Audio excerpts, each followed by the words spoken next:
আজকে শেয়ার করবো তোমাদের সাথে শীতকালের সবজি দিয়ে হাতে মাখা চুনো মাছের রেসিপি।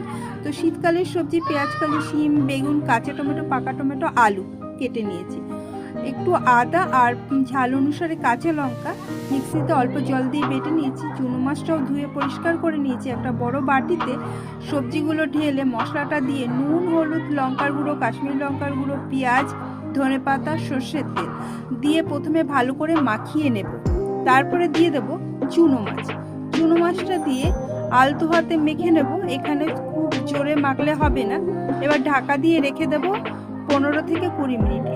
এবার কড়াতে সর্ষের তেল গরম করে তার মধ্যে কালো জিরে ফোড়ন দিয়ে এবার মাছটাকে দিয়ে দেবো। মাছটা দিয়ে মিডিয়াম আঁচে 5 মিনিট রান্না করার পরে দেখবে জল বেরোবে। তারপরে হালকা হাতে নেড়ে চেড়ে লো টু মিডিয়াম আঁচে এবার রান্না করে নেব। মাছ আর নাড়বো না তেল ছাড়া পর্যন্ত। এবার একবার শুধু খুন্তি দিয়ে ঘুরিয়ে দেব। তোমরা চাইলে উল্টেও দিতে পারো। আমি খুন্তির সাহায্যে উল্টে দিয়ে উপরে কাঁচা তেল দিয়ে এবার আবার লো ফ্লেমে রান্না করে নেব আরও 5 মিনিট। এবার দেখো একটা থালা বসিয়েছি, তারপরে কড়াটা উল্টে দিয়েছি। এবার পরিবেশন করলাম গরম গরম ভাতের সাথে। দুধ